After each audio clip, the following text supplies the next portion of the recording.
Bro Edward ini. Halo ya para teman-teman sekalian ya. Jadi kali ini saya mendapat kesempatan ya berbincang jadi narasumber di acara Will Love Channel. Jadi saksikan kelanjutannya. Jadi hari ini kita akan membahas apa?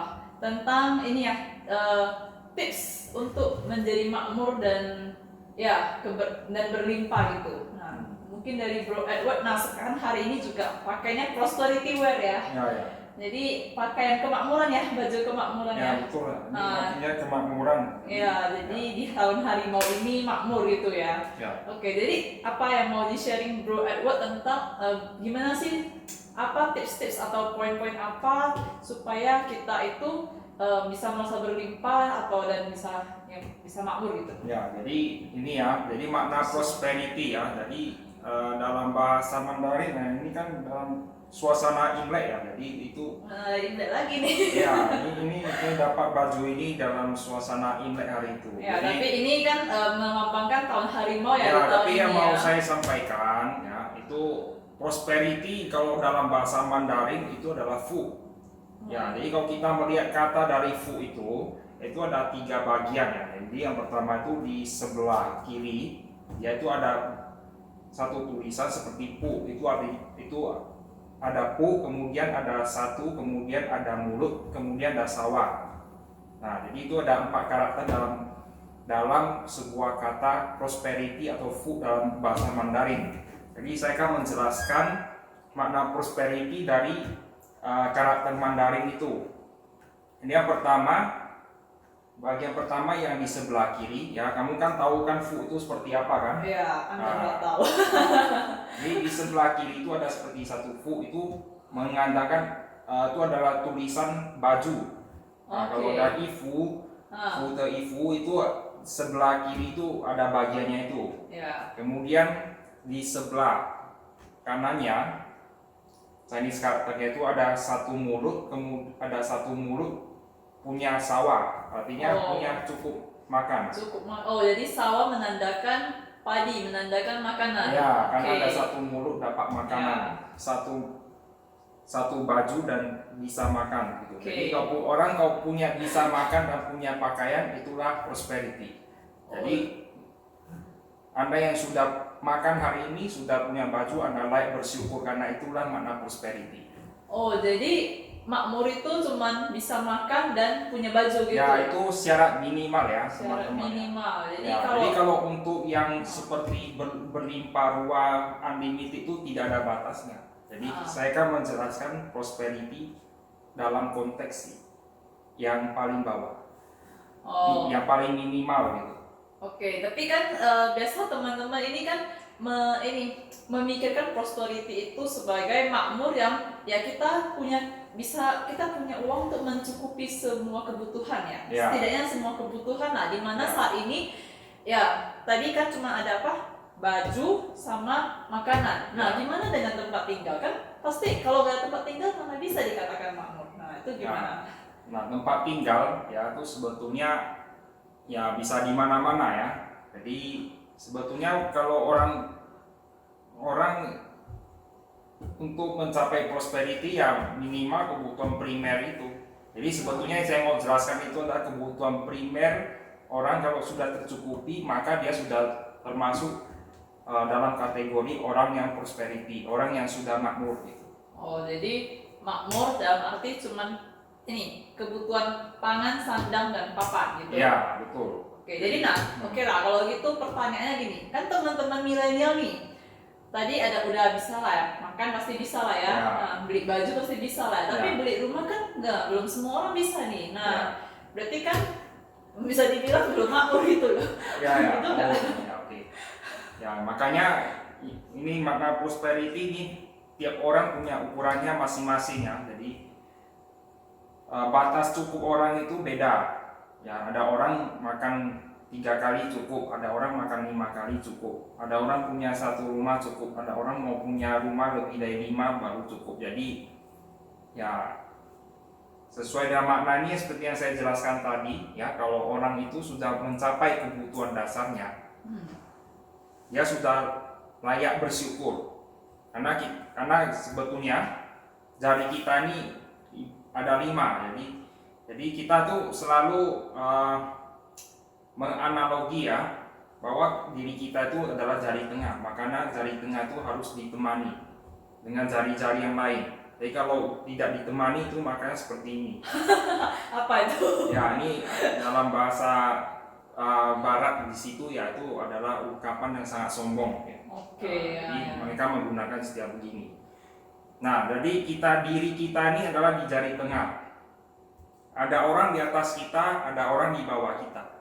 Jadi kalau kita punya ukuran ya, ukuran cukup itu misalnya 1 juta, di dompet kita punya 1 juta, maka kita itu sebetulnya sudah layak bersyukur, karena ada orang hanya 500.000, ada orang hanya 100.000. Kemudian kita juga jangan menjadi orang yang sombong karena melihat ada teman yang 500.000 dan 100.000, karena ada di atas kita ada orang punya dompet ya sampai berjuta-juta ya, puluhan juta, ada yang dompetnya nggak bisa masuk itu. Ya, Puluhan penuh juta dengan, gimana ya penuh dengan kartu-kartu lah ya. ya. Oke, Jadi seperti yang saya jelaskan tadi ya, kita itu kalau dalam analogi diri kita itu di jari, maka kita itu selalu di tengah. Artinya kita jangan menjadi orang yang terlalu sombong, juga tidak menjadi orang yang minder. Tetap bersyukur dengan apa yang dimiliki, itulah kekayaan yang sesungguhnya. Oke, wah, jadi kunci makmur berarti bisa disimpulkan adalah bersyukur gitu. Ya betul, karena orang yang nggak bisa, ibaratnya saya pernah melihat ya satu ungkapan ya, jadi people who can't enjoy what you get ya, people enjoy what you get, if you enjoy what you already have. Sebentar ya, saya agak lupa susunan kata-katanya. Intinya mungkin gini lah, jika kamu if you want something more, you can't enjoy what you already have. If you want something more, you cannot enjoy what you already have. Oh, intinya inilah ya, kecukupan diri gitu. Ya betul. Oke, jadi kalau dari sisi Bro Edward, makmur itu adalah cukup gitu ya. Betul. Nah, tapi gini, di luar sana ya, di teman-teman gitu kan, biasa kan susah nih merasa cukup ya. Jadi kan pastinya setiap orang tuh bekerja ya kan. Ya, betul. Bekerja untuk mendapatkan uang ya, terus bekerja naik pangkat, dapat gaji yang lebih tinggi. Nah kan selalu begitu, selalu bertumbuh ya kan. Nah itu gimana pandangannya? Ya, jadi orang kalau punya ambisi untuk selalu maju ya, itu tentu sebuah keinginan semua orang ya. Jadi ya, untuk mencapai ambisi apa yang kita mau ya, kita harus punya beberapa pertimbangan. Minimal tuh ada 3. Yang pertama ya, kita harus bisa memilah dulu bahwa ambisi kita, keinginan kita ini baik atau buruk. Ya pasti apakah bisa baik ya. Apakah ambisi ini bisa merugikan pihak lain, atau ambisi ini bisa menguntungkan diri kita dan orang lain. Nah, itu harus kita pertimbangkan dulu, karena baru-baru ini kan ya tidak perlu disebutkan namanya ya, ada orang yang terlalu prosperity ya, akhirnya dia ditangkap ya. Jadi ya itu memang dia prosperity, tetapi dia tidak mempertimbangkan bahwa konsekuensi dari ambisi dia itu bisa mengakibatkan kerugian di pihak lain. Oh ya, benar. Itu yang pertama. Ya, karena orang lain rugi, akhirnya dia juga ditangkap. Karena ya itu seperti yang saya jelaskan tadi, jangan terlalu melihat ke bawah, bahwa kita harus tahu bahwa ada orang yang di atas kita lagi. Banyak kalau dalam bahasa Kopingho ya, di atas langit masih ada langit. Ya, jadi ya itu kita harus selalu lihat ke atas supaya termotivasi dong kalau gitu ya kan? Ya. Nah, oke. Kemudian yang kedua, nanti saya ada pertanyaan tentang itu. Yang kedua adalah, yang pertama tadi adalah mempertimbangkan bahwa ambisi kita ini baik atau buruk. Oke. Yang kedua adalah kita harus mempertimbangkan bahwa keputusan yang sudah kita ambil itu adalah sesuai dengan kemampuan yang bisa kita lakukan. Sesuai dengan kemampuan. Sesuai dengan kemampuan. Jadi misalnya adalah orang yang sedang misalnya kerja sama orang ya. Jadi ibaratnya kan ini ada seorang pemuda yang mungkin sudah punya pasangan ya. Dia ingin mengkredit rumah misalnya. Nah, mengkredit rumah itu kan tentu kan tidak asal dia membeli rumah. Dia harus sesuai dengan gaji dia, berapa alokasi uangnya, kebutuhan dia sendiri dengan untuk cicilan rumah dia untuk rumah tangga nanti. Ya benar. Itu harus sesuai kebutuhan dan kemampuan dia. Sesuai dengan kemampuan. Jadi kalau misalnya kita dalam memilih karir atau pekerjaan kita, apakah kita perlu ini ya mempertimbangkan faktor lain nggak? Atau yang penting sesuai dengan kemampuan? Ya. Apakah perlu kita sukai itu atau gimana?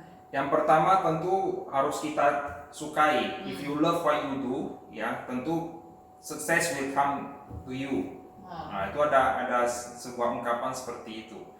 Jadi kalau kita mencintai apa saja yang kita lakukan, nah misalnya ada orang hobinya suka intip orang gitu, intip-intip, suka lihat-lihat orang, maka profesi dia cocok tuh sebetulnya adalah fotografer. Oh gitu, suka intip orang fotografer gitu. Iya, kenapa begitu? Karena yang diintip senang, yang mengintip juga senang. Oh, pakai kamera yang ini. Iya, mengintip malah dapat uang, dapat gitu prosperity. Ya. Oh, gitu ya. Nah, sehingga itu adalah profesi yang menurut saya ya sedang ngehit ya di momen-momen tertentu ya, karena jadi nggak boleh asal ngintip, harus ada alatnya ya. Iya, betul. Itu kan sebuah salah satu aktivitas yang disukai gitu. Nah, jadi ya tentu yang menjadi fotografer itu adalah salah satu contohnya. Oke, ya. Terus? Kemudian yang ketiga ya, tadi sudah saya jelaskan. Yang pertama kita tuh sudah memilih pertimbangan yang baik. Yang kedua sesuai dengan kemampuan. Yang ketiga adalah kita tuh tetap konsisten. Ya, jadi sebuah profesi yang konsisten ya, maka dia akan menjadi eksisten gitu. Oh ya. Tetap berlangsung, tetap bertahan. Konsisten menjadi eksisten ya. Ya, konsistensi itu membuat eksistensi. Ya, berarti quote ini menarik juga nih, konsistensi menghasilkan atau membuat eksistensi. Ya. Berarti harus konsisten, ya, harus fokus gitu harus fokus. Ya, jadi kalau kita tidak fokus ya tentu tidak optimal ya. Jadi ada ungkapan juga ya, kalau kita mengerjakan dengan setengah hati maka hasilnya jadi setengah jadi. Jadi nggak jadi dong ya. Ya, jadi harus kalau mau sepenuh jadi maka kita harus melakukan dengan sepenuh hati. Wih, mantap. Ya. Mau jadi sepenuh hati gitu. Ya. Nah, jadi itu gimana itu kalau misalnya sekarang apalagi ya di era saat ini itu banyak kadang muncul kesempatan ini, kadang muncul kesempatan itu, jadi fokusnya jadi mudah bercabang. Nah itu tipsnya apa itu? Oh, fokus yang bercabang ya. Tentu kita harus bisa melihat ya mana yang menjadi prioritas yang lebih kuat. Ya, ibaratnya kalau kita memilih misalnya dua pilihan ya, apa contohnya mungkin bisa dikasih? Misalnya si A lagi mengerjakan ini nih, lagi memulai startup ya kan. Startupnya mungkin belum menghasilkan ya. Tiba-tiba ada tawaran lain nih dari temannya, misalnya ngajak buka coffee shop gitu ya. Nah, berarti mungkin dikiranya startup belum apa mau ke coffee shop dulu. Nah, ini kan udah bercabang nih misalnya. Ya. Di satu sisi mungkin belum menghasilkan, tapi ada tawaran lain nih. Nah, itu gimana menurut pandangan Bro Edward? Oh, jadi ya kita kan ibaratnya ya kalau mau menjawab pertanyaan ini ya, ibaratnya itu dua hal itu seperti kita bernafas. Ada kita menghirup nafas dan menghembus nafas. Nah, tentu dua hal ini tidak mungkin kita lakukan di waktu yang bersamaan. Terus tentu gimana? Hanya satu momen kita menarik nafas, satu momen kita menghembus nafas. Jadi artinya setiap momen yang bisa kita lakukan itu sebetulnya hanya satu hal. Oke. Ya, jadi orang duduk tidak bisa berbaring. Oh gitu. Orang yang sedang berjalan tidak bisa sambil misalnya jongkok, nah itu kan tidak mungkin. Oke. Ya, yang berdiri kan tidak mungkin berbaring, kemudian yang jalan tidak mungkin misalnya ya lagi tidur kan tidak mungkin kan. Jadi artinya itu satu hal setiap saat. Nah, kalau yang seperti pertanyaan tadi, memulai startup kemudian ada tawaran dari teman, maka kita harus balik lagi ke pertimbangan tadi. Tawaran teman itu baik atau buruk? Startup kita itu baik atau buruk? Nah, kita harus pertimbangkan itu dulu, berarti dulu. Balik lagi ke rangkumannya tadi ya. Jadi tujuannya baik, and kita suka dan punya kemampuan, dan habis itu lakukan dengan konsisten. Ya, jadi ada tambahan, ini tambahan yang keempat ya. Jadi punya teman-teman yang baik. Ya, artinya kemana kita bergaul ke situ kita bawa. Jadi ibaratnya daging busuk dibungkus oleh daun, maka daun ini kalau kita pisahkan, daun ini kalau kita cium ya ikut busuk. Oh gitu ya. Nah, jadi lingkungan itu sangat berpengaruh ya. Ya, jadi demikian juga dengan kayu cendana yang sangat wangi. Kalau kita pakai daun untuk membungkus, maka daun itu juga ikut harum. Nah, sama dengan baju kita ini. Apa? Nah, jadi kalau misal baju kita wangi, otomatis orang yang berada di samping kita itu juga akan tercium wanginya. Oh iya, jadi harum kita jadi membuat sekitar jadi harum juga ya. Ya, jadi kan semua itu tergantung ya.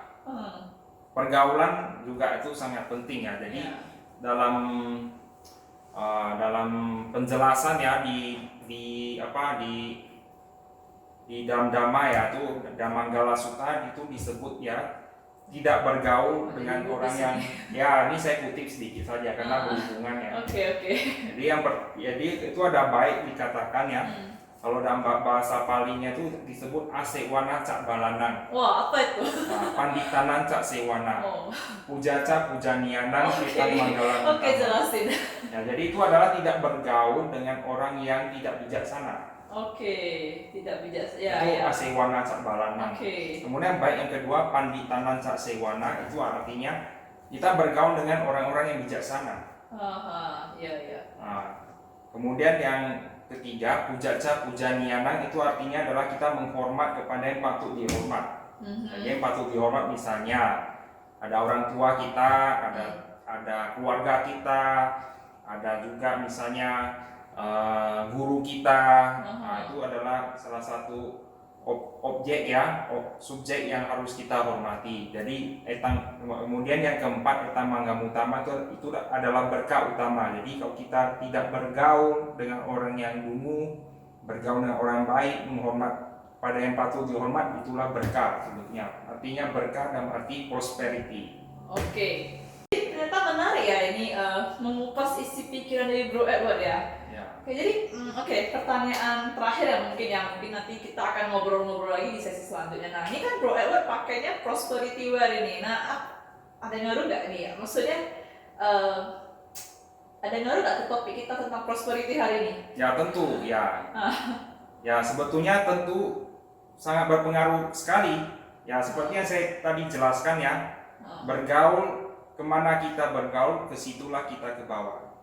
Jadi kalau kita memakai baju yang mengundang vibes yang positif ya, seperti kata-kata seperti ini prosperity, ya tentu memang akan membuat mental kita itu berpikir yang baik. Jadi kita otomatis menarik prosperity ya. Menarik prosperity. Gitu ya. Jadi seperti dalam the law of attraction ya. Jadi you are what you think. Jadi thinking itu muncul dari apa yang kita lihat di sekeliling kita. Jadi kalau sekeliling kita misalnya kita melihat prosperity, maka kita akan berpikir baik. Kalau kita sudah berpikir baik, tentu kita akan mengucapkan kata-kata yang baik. Dengan mengucapkan kata-kata yang baik, tentu akan memicu lingkungan kita itu juga bertindak baik. Ya, jadi pikiran, ucapan dan perbuatan kalau diarahkan untuk kebaikan semua, dengan pertimbangan yang bijaksana, pertimbangan yang sesuai dengan kemampuan. Yang ketiga ada pertimbangan kalau kita sudah memilih, kita tetap konsisten maka prosperity ini akan menjadi berkah untuk kita semua. Wah, benar ini. Berarti ya kita juga otomatis memancarkan vibes prosperity ke sekitar ya gitu ya. Ya, betul. Oke, jadi ternyata ya bincang-bincang yang sangat bermanfaat ya dengan Bro Edward ya. Hah? Yang sangat Mana? jadi ya cukup bijaksana ya ternyata Bro Edward ini Ya, ya. jadi sebetulnya bijak di sana itu harus bijak di sini. Jadi kita itu ini ngobrol-ngobrol ya, sama Bro Edward ini. Ya, jadi memang ya itulah seperti yang saya jelaskan ya. Supaya kita tuh bijak di sini. Kalau di sini itu kan kalau dalam bahasa Inggris itu kan here and now. Now and here lah, kan? Nah, jadi itu dari kata itu kita bisa pilah-pilah sedikit. Gitu ya. Jadi now here menjadi nowhere. Nowhere itu artinya apa? Nowhere itu sebetulnya menurut Eckhart Tolle itu adalah the power of now. Nowhere Artinya our mind is not wandering past or future. We live in the present moment. So if you live in present moment, then the prosperity will come to your life. Wah, ini menarik. Ini kayak bisa di topik selanjutnya nih. Kita akan bahas the power of now ya dari Eckhart Tolle ya. Dimana the power of now itu bisa menciptakan kedamaian ya kan? Ya, bisa menciptakan positivity lagi ya kan? Ya, karena sebetulnya stres itu kita berpikir tentang masa lalu dan masa depan. Nanti kita simpan ini pembahasan the power of now ini di sesi berikutnya ya. Jadi teman-teman still stay in tune ya. Jadi ini ada pembicara perdana saya ini adalah Wilnov Channel ya. Iya. Oke, jadi terima kasih ya atas sharingnya hari ini ya, dan ya semoga bermanfaat untuk teman-teman semua ya. Ya, jadi teman-teman saya ucapkan terima kasih ya sudah menonton ya, semoga bermanfaat ya. Jadi kedepannya semoga dengan penjelasan ini memberikan manfaat untuk semuanya. Ya, oke ya, sampai jumpa di sesi berikutnya. Ya, stay tune. Oke.